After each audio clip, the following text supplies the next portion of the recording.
Welcome to the Leadership Zone. I'm going to talk to you today myself. I don't have a fabulous guest, but I have some really important things to talk about. And I thought it might be really nice to do a catch up. One of the things you may not know is that sometimes when I'm recording, I kind of forget about who's listening. Yeah, I'm just talking about the things that are coming up in the work that I'm doing with different leaders and different organizations. And I sometimes forget people are listening. And I'm saying this because sometimes when I hear the responses, I have this moment of, oh, yeah, people are listening to this, people are interpreting it, people are having conversations. So I want to do a quick catch up because I thought it would be helpful. And then there's some kind of like things for us to contemplate and think about. So I have been teaching on a couple of the diplomas with the Professional Academy at UCD.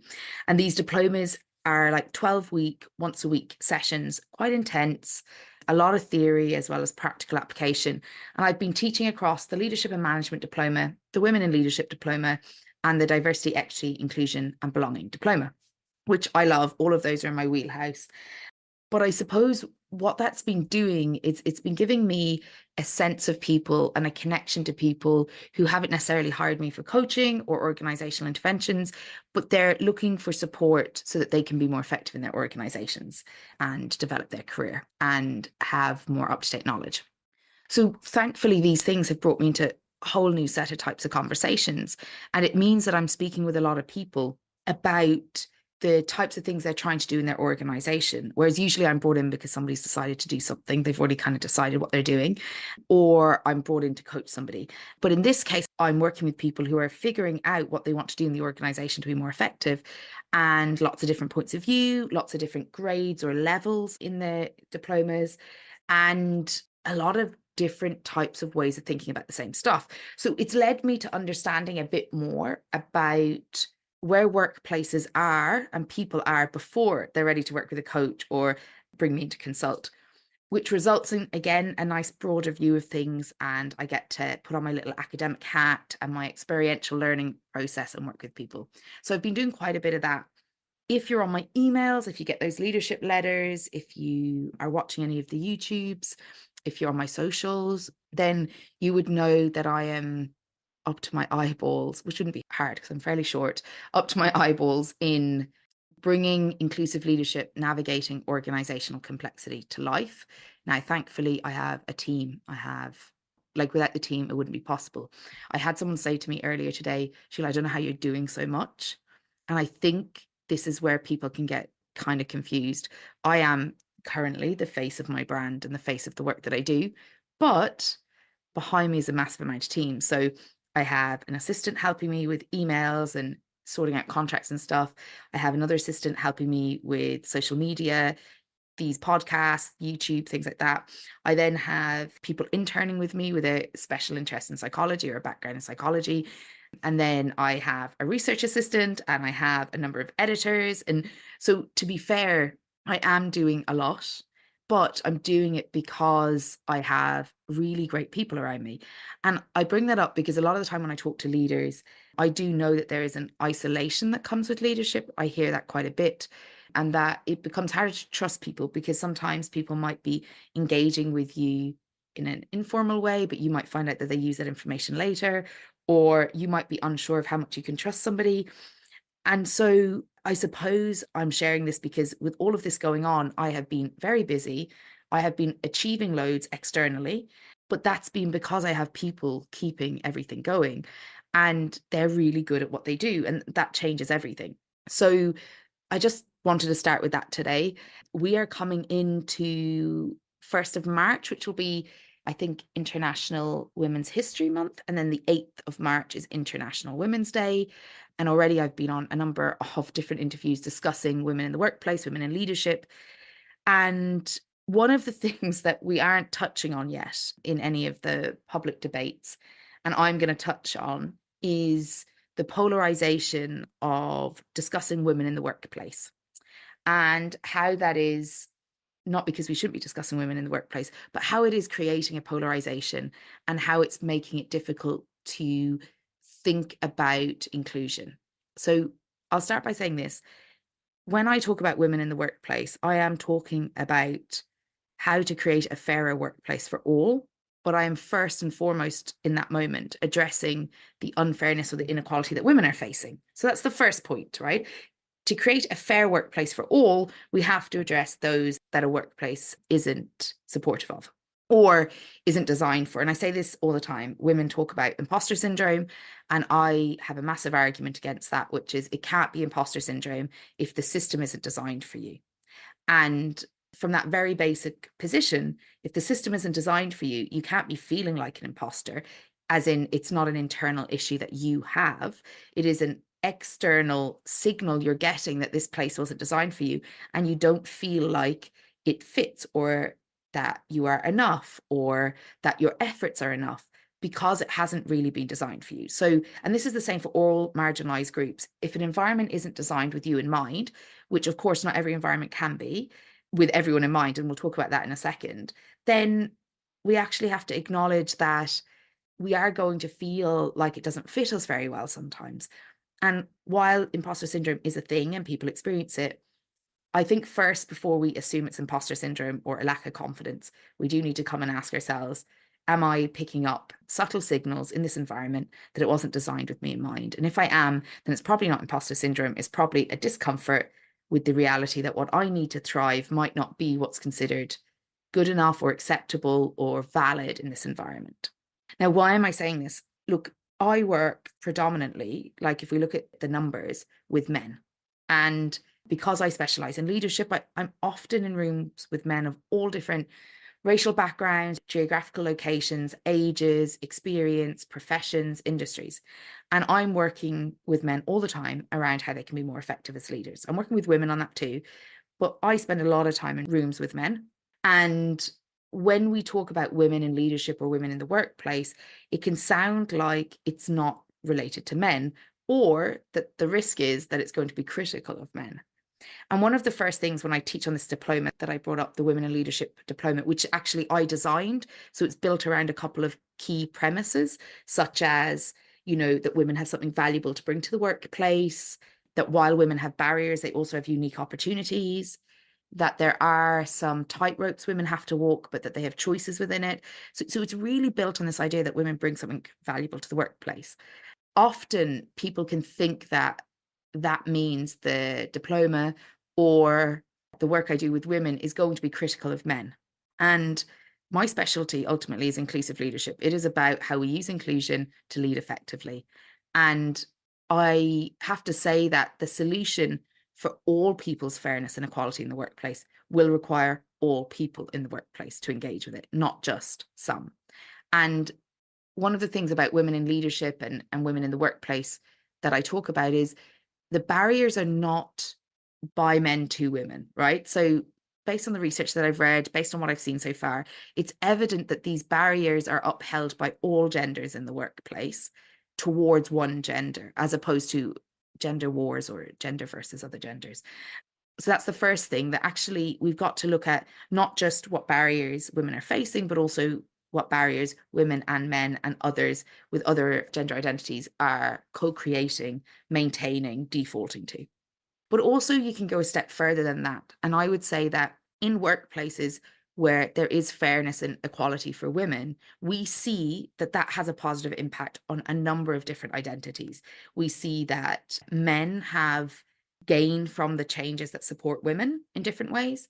We see that people who are disabled may have more understanding or acceptance. Now, we do know at the moment, in Ireland at least, there's the referendum coming up, and we know that in that referendum, people with disabilities feel left behind and haven't been considered. And having looked at it myself, I can't disagree that it hasn't really addressed people with disabilities. And so I'm not suggesting that simply by doing something that's good for women, it's automatically good for people with disabilities. However, if what we do is address things in the workplace that help women to thrive, and we normalize supporting people of all genders, all identities, all experiences to thrive in their workplaces, it tends to have a knock-on effect.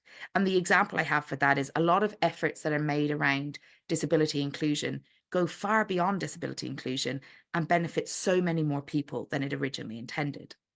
In my experience, workplaces that are equitable for women tend to benefit everybody, because the gender roles that women are carrying that might also add to the burden or the additional barriers in the workplace, while those gender roles are different for men, they also have a weight with them. They also tend to not have equality in other areas when women in the workplace don't. So what I mean by this is, if you have policies, you're looking at women from a very particular lens, or you're looking at the workforce from a very particular lens, you might not consider how paternity leave is very important, and therefore how dads or parents or men can equally create that time to bond and spend time with their children and take care of the little people in their lives.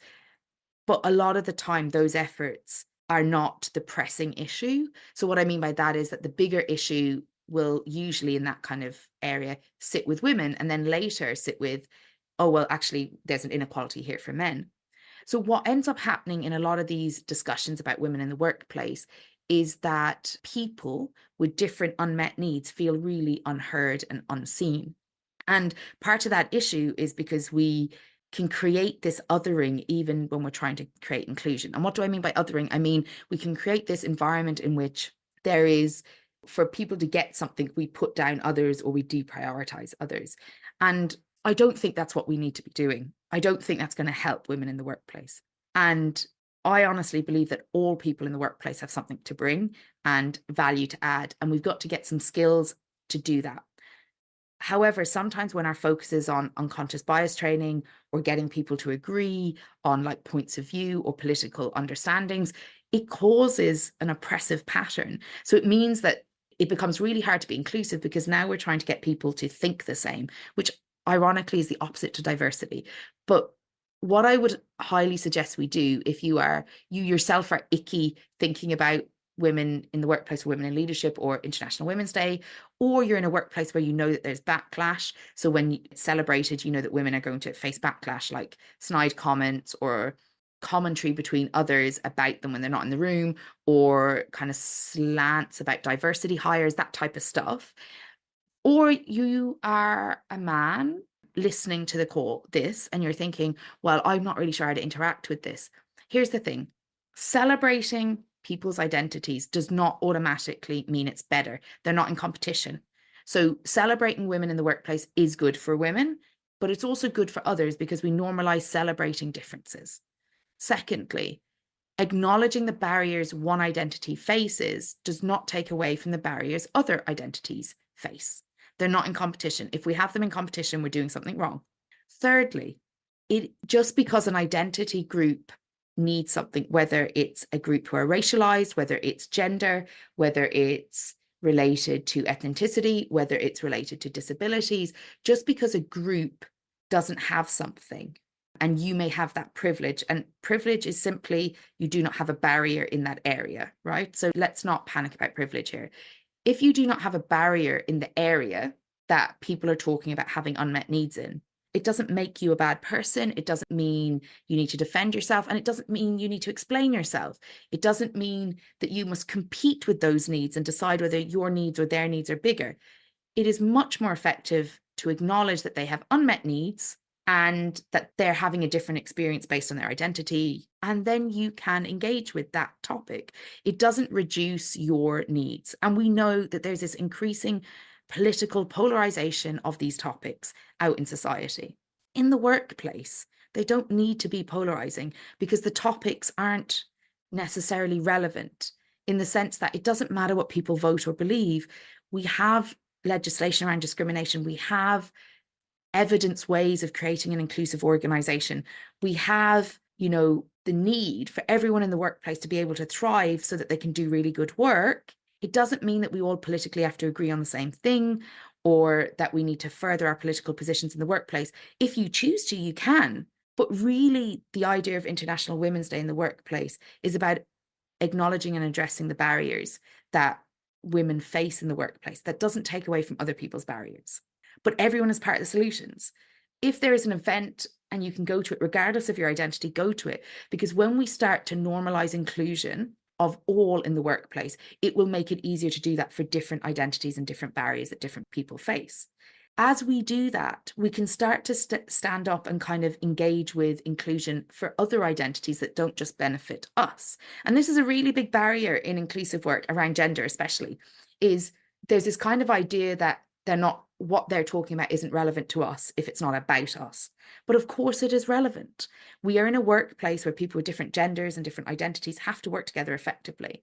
And we need to focus on things like the behaviors we have in the workplace, the way we communicate in the workplace, and how we get our work done, how we complete tasks, because they're the things that can be supported in the workplace and can neutralize inequalities. Unconscious bias training can be helpful, but actually the evidence is a bit torn. You can help people be less unconscious, but still biased. We've even found that people push back and are doubling down. And I compare unconscious bias training to conversion therapy, right? Because unconscious bias training is assuming that if people are aware of their unconscious biases, then they're going to change their behavior. And it's assuming that their unconscious bias can be, is bad and needs to be changed. The reality as human beings is we have loads of unconscious bias that we need. We absolutely need it. We would spend all day having to make too many decisions without it. What we need to do is make sure that in workplaces, our communication, our behavior, and how we complete tasks is not replicating or manifesting bias. So we aren't demonstrating discrimination or bias in how we communicate, how we complete tasks, and the behaviors we demonstrate at work. Now, there is not any identity that wouldn't benefit from those three things being more inclusive, more measurable, more insightful. And so I think it's really important that we see the likes of International Women's Day as an opportunity to normalize inclusion. And this year's one is about inspiring inclusion. But a lot of people don't want to talk about the continued polarization that's happening in society, which is coming into our workplaces, causing issues around these topics. So we know in some recent research that some of the younger generations coming into voting are splitting. Women are leaning towards more of a liberal view, and men tend to be leaning towards more of a conservative view. Now, this is not necessarily, how do I say, I was going to say factual. It is like the evidence is there. It's from an American measure, though, I believe. However, what we have to realize is that it is easier for media, it is easier for conversations if we're polarized because it can be more extreme. There's an awful lot of people sitting in the middle of these extremes trying to understand things. And in our workplaces, we don't need to push either extreme. What we actually need to do is sit within the boundaries of the organization, within the legislation, within discrimination, and use evidence-based practices to create a more inclusive environment. Now, that means that all of us are part of the solution and all of us are part of the problem. And sometimes we're not thinking about that because in society, there's a lot of sensationalizing these topics and a lot of misunderstandings and misinterpretations. And how do I describe it? Like this kind of additional, 1+1 = 6. So people are looking at something and interpreting it, talking about this slippery slope, but there isn't really a considered position on what's being said.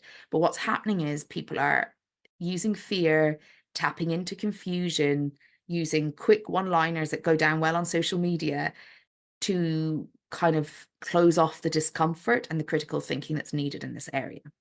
So, with that in mind, as we come into International Women's Day, I'd like all my male clients, my male listeners, anyone I engage with who identify as male or identifies as not a woman, maybe is another way of saying it.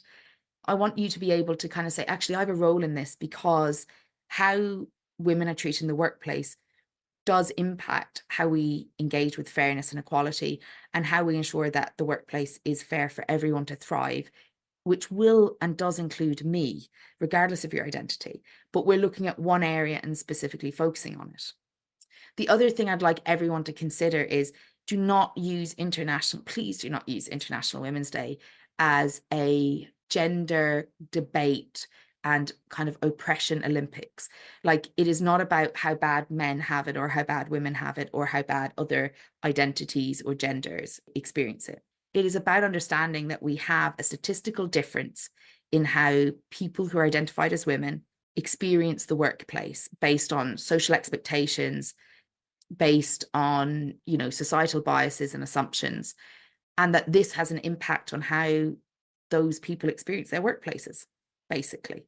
And that when we can understand that, we will have a deeper level of critical thinking, we'll improve our own skill set in terms of dealing with differences, but we're also going to enable a more inclusive environment. This does not mean that men do not have issues, that men do not face gender inequalities in other ways. They tend not to face them in the workplace, but there are other nuances that they tend to face them within. And it doesn't mean that the advancing of women somehow deprioritizes men. I think that's really important to keep that in mind and be really careful about the easy comments. Like, I had this real issue in inclusion work. We're talking about inclusion, but we're actually only talking about including marginalized people. And there's nothing wrong with that. We need to focus on people who are marginalized, because we can't be inclusive if we don't include those people. And we need to learn how to include people who experience marginalization more effectively. However, the other issue with that is, if we're then rejecting those who aren't marginalized, we're still not creating an inclusive environment. We might be creating more equality and equity for those who are marginalized, but we're not creating an inclusive work environment if we are using comments like pale, male, and stale. I hate it. I hate it. I understand why people are saying it, but I think it's much more effective if we are using language that respects where everybody is at, and we actually understand that inclusion requires everybody to be included. But that does mean that we do need to focus on specific areas and needs based on where the biggest gaps are. As we close those gaps, we can then come closer together to be able to, as those gaps close, we'll be able to focus more on other areas as well. But it wouldn't make sense to focus on an area with a smaller gap than an area with a bigger gap. That just doesn't add up. Like, nobody would do that. And I'm in this position, and I talk about this a lot in the book, and I talk about this a lot in my workshops, where it's not about what you believe. It's not about who you vote for when we're talking about workplace inclusion. It is about creating environments that all of us are responsible for, not just leaders and managers, but everyone, creating environments and ways of working that allowed everyone to thrive. That's the point. And sometimes we have to focus on an area more than the other. And someone I was speaking to earlier said, Sheila, we shouldn't have to walk on eggshells when we're talking about gender in the workplace. And I agree, we shouldn't have to. But the reality is that for some, gender and feminism has been used against them, not with them. And what I mean by this is, an example someone really close to me who I really respect gave me was, my experience of feminism is this X, Y, and Z. And basically it was weaponized feminism. It was using feminism to not take responsibility, and it was using feminism against men in this example.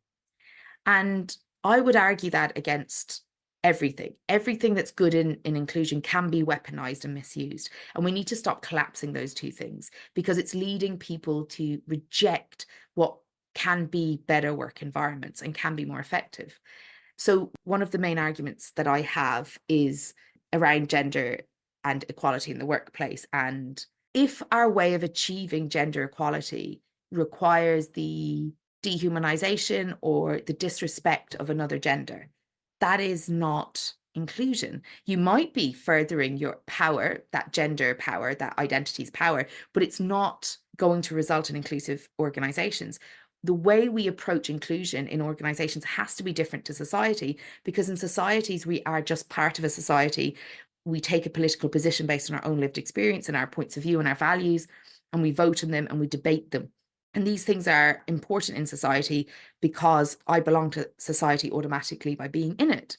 But in organizations, we choose the organization we work with, and we only belong in the organization because we have to contribute to the purpose of the organization. And so there are boundaries around it. And in workplaces, we have to think about inclusion through the lens of, how can people in this workplace be included so that they can support the purpose of the organization, the task at hand, in a way that they're not also then managing extra barriers or having to mask or doubt themselves or face additional barriers or efforts just to be treated equally. That's the point of inclusion in workplaces, removing the barriers that get in the way of people being able to perform and engage with their workplace in a kind of positive way. And so International Women's Day is really important, because we know that there's a big gap between how women are experiencing the workplace and how men are. However, that doesn't mean that men aren't also facing issues. We know that men have challenges with mental ill health at particular points. We know that men aren't being supported relationally as much as they need to be sometimes, or emotionally. These are real issues. But what we do know is that in the workplace, the issues men face in the workplace are not holding them back as much as the issues women are facing in the workplace. But we do know that men are facing real issues in society, in their personal lives, that does have an impact on their experience in the workplace.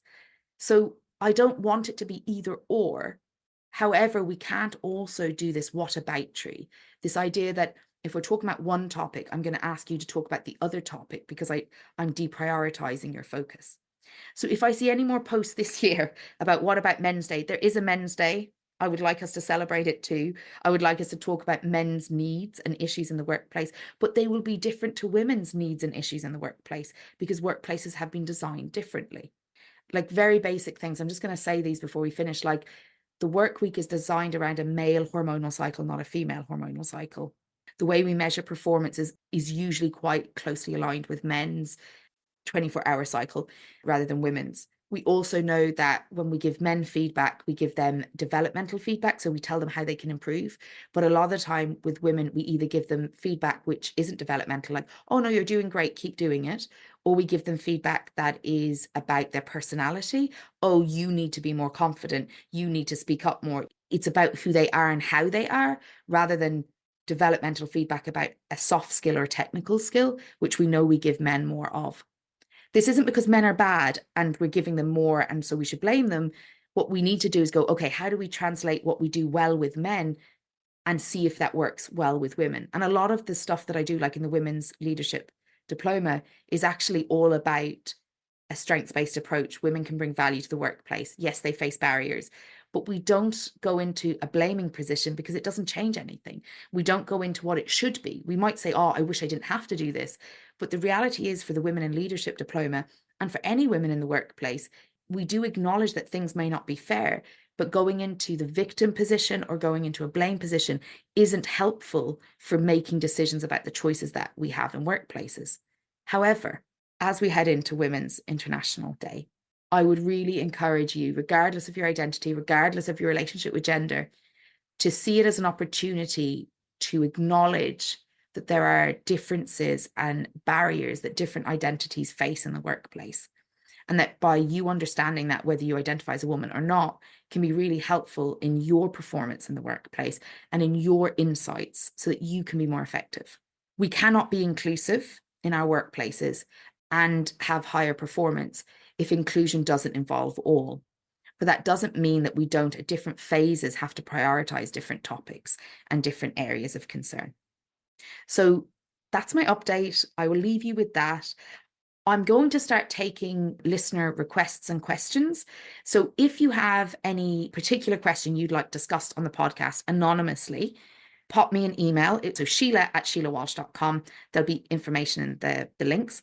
Every month, we're giving away a leadership professional development book as part of the launch of Inclusive Leadership, Navigating Organisational Complexity. And there'll be a link below where you can sign up and make sure that you're on that list.